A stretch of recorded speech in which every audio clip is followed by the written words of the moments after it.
Bonjour Christophe Rouget. Bonjour.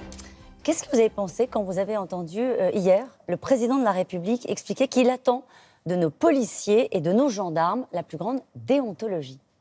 Il est dans son rôle. Je crois que le président de la République doit demander à sa police d'être exemplaire, mais en même temps, il doit fournir des bonnes conditions aux policiers pour travailler. En même temps, il doit lutter contre le fléau des suicides qui gangrènent la police nationale. Et en même temps, il doit donner aussi des bonnes conditions de formation initiale et continue pour que les policiers puissent faire leur travail correctement. Ce que je comprends, c'est que ça vous a un peu agacé.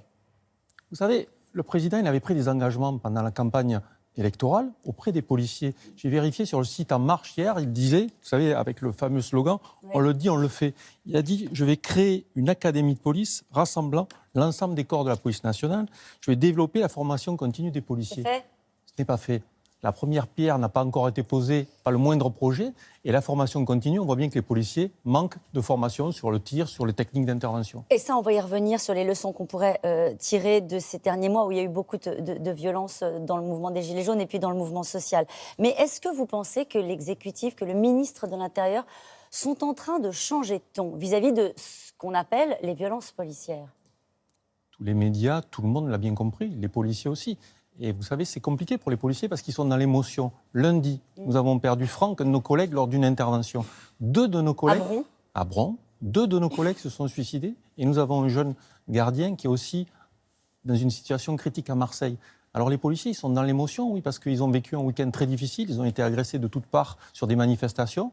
Donc ça tombe mal. Ils ont le sentiment d'être lâchés, c'est ça que vous dites ? Vous savez, moi j'ai beaucoup de collègues qui m'ont dit le président de la République, souvent il a été critiqué pour ces petites phrases qui font un petit peu mal à certaines professions. Et là, on a des collègues qui nous disent, mais nous, ça fait des mois, un an déjà, qu'on nous dit il faut aller tous les samedis, il faut protéger la République, et qui ont l'impression, qui nous disent, moi, on a l'impression d'être lâchés. Je voudrais vous montrer des images que vous avez vues. Hein, on les a tous vues, ces oui. images. Un croche-patte qui a donné lieu à une formule d'ailleurs du ministre de l'Intérieur. Voilà, ces images, là, quand vous les voyez, vous dites quoi ? Comment on en arrive là ?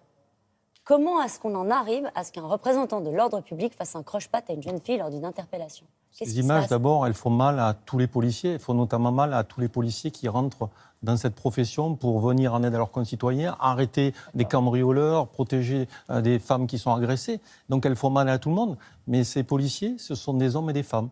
Parfois, ils ont des faiblesses. Parfois, ils craquent parce qu'ils ont travaillé 15 heures d'affilée, parce qu'ils ont reçu des crachats, parce qu'ils ont reçu des pavés. Vous dites que ce n'est pas de leur faute ?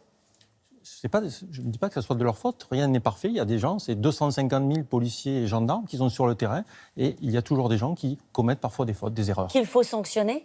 Mais les policiers sont les premiers à savoir qu'ils sont sanctionnés. C'est la première profession sanctionnée de France, elle est surveillée par les magistrats, l'IGPN, les médias, le défenseur des droits. Tout le monde surveille la police. Les policiers savent que lorsqu'on commet un délit, on est condamné pour les autres et pour eux aussi.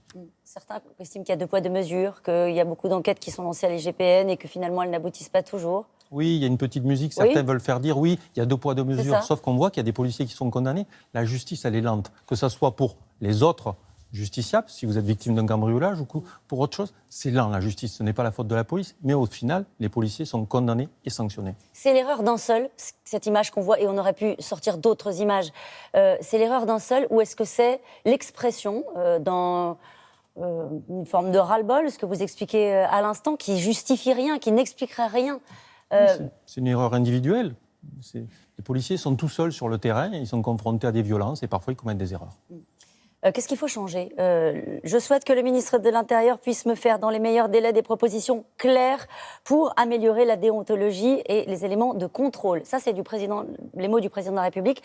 Comment améliorer ? Quelles leçons tirer de ce qui s'est passé ? Vous êtes d'accord pour dire que ça ne peut pas durer comme ça ? On ne peut pas avoir des images comme ça tous les samedis. Nous sommes d'accord et nous avons fait des propositions depuis longtemps pour améliorer. Nous disons au président, tenez vos engagements, faites cette académie de police, améliorez la formation, le code des policiers, la formation continue. Les policiers ils n'ont pas assez justement de séances de tir, d'intervention, de sport. On ne peut pas faire du sport dans la police nationale, on dit on n'a pas le temps. Voilà. Donc, c'est ça qui leur manque, du sport ? Il leur faut faire du sport, des techniques d'intervention, parce qu'il faut s'entraîner. Et donc, il faut faire tout ça, il faut le mettre en place. Donc, nous, on les fait, les propositions concrètes. Vous savez, le code de déontologie, il existe depuis 1986. Il a été revu en 2014. Donc, ce n'est pas un code nouveau qui va changer quelque chose. C'est la formation des policiers. Et c'est l'organisation de la police nationale parce qu'il y a besoin de grandes réformes. C'est normal que le port du numéro Rio, qui permet d'être identifié pour les policiers, ne soit pas porté dans les manifestations, par exemple, ce genre de choses? Non, il faut que le numéro Rio il soit porté tout le temps. Si pour être respecté, il faut être respectable. Nous n'avons rien à cacher. Mais parfois, nous avons aussi des problèmes techniques parce que, vous savez, dans la police nationale, c'est compliqué. On a des tenues qui ne sont pas faites pour porter ce numéro. Donc, il faut les adapter. Est-ce qu'il faut changer l'usage du LBD? J'aurais pu vous montrer d'autres images qui sont extrêmement choquantes d'un tir de LBD quasiment à bout portant. Alors, on ne sait pas ce qui s'est passé avant. Mais quand même, est-ce qu'on est un des seuls pays à utiliser cette arme-là? Est-ce qu'il faut changer l'usage du LBD, trouver autre chose? Il faut étudier toutes les possibilités. Vous savez, le problème, c'est qu'on a été entendu et que depuis 30 ans, les ministres qui se sont succédés ont dit on va réformer le maintien de l'ordre. Ils n'ont rien fait. Bernard Cazeneuve, après Sivens, avait dit on va mettre une nouvelle doctrine d'emploi. Ensuite, suite aux manifestations sur la loi travail, Gérard Collomb avait dit on va aussi faire des discussions sur le maintien de l'ordre. Rien n'a été fait. En vous écoutant depuis le début attentivement, j'ai l'impression que vous considérez que le politique n'est pas au niveau vis-à-vis de la police, année après année. Le politique, souvent, il réagit, vous savez, dans l'émotion. Il se passe quelque chose, on va sur un journal télévisé, on fait une loi, on décrète quelque chose, puis il n'y a plus rien derrière. Nous avons fait des propositions pour le maintien de l'ordre. Oui, il faut améliorer les sommations, par exemple. Ça veut dire quoi? Quelque chose de moderne. Vous savez, une écharpe avec un fumigène, c'est dépassé. Les nouveaux manifestants qui ne sont jamais venus ne savent pas ce que c'est. Il faut mettre des sonos, il faut mettre des signaux lumineux forts en disant « Attention, si vous restez sur cette place, la police va charger, il y a du danger. » Il faut améliorer les véhicules. On a vu des véhicules blindés qui avaient 50 ans. Lors des manifestations d'Assemblée, 50 ans. Qui a une voiture, aujourd'hui, travaillerait avec une voiture qui a 50 ans? Personne. Il faut plus de lanceurs d'eau, qui évitent. Il faut tout mettre en œuvre pour qu'il y ait moins de blessés parmi les policiers et parmi les manifestants. Sur le LBD? Il faut avoir une réflexion. C'est utilisé dans certains pays. C'est surtout ce qui est important, c'est la doctrine d'emploi. Comment on l'utilise? Qu'est-ce qui s'est passé cette année? On a mis des policiers sur le terrain qui ne faisaient pas du maintien d'ordre. Parce qu'on était présents partout, sur tout le territoire. Comment on fait pour faire baisser la pression, Christophe Rouget? La désescalade? Il faut discuter.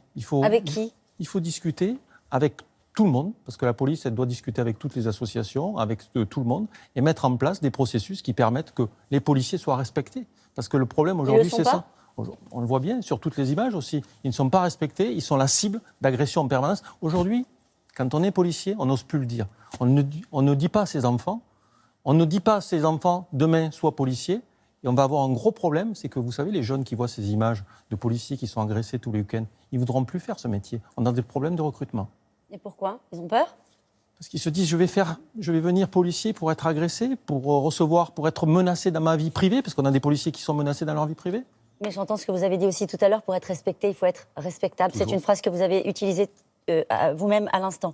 Un livreur est mort après un plaquage ventral au sol. Sa famille a été reçue hier par le ministre de l'Intérieur. Il demande, lui, l'interdiction du plaquage au sol. Depuis des décennies, quand on interpelle quelqu'un, on le met au sol. C'est soit sur le ventre, soit sur le dos. Il n'y a pas d'autre solution. Les deux présentent des dangers.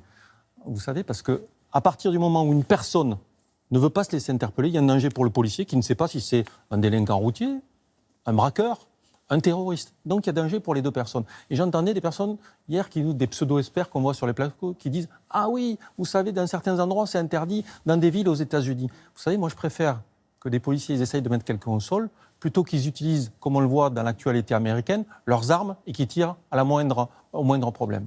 Sur la stratégie et la doctrine du maintien de l'ordre, vous attendez aussi une nouvelle doctrine? Nous attendons toujours. Nous avons fait les propositions déjà à l'Assemblée nationale il y a plusieurs mois. Nous attendons toujours. Merci beaucoup Christophe Rouget, c'est à vous.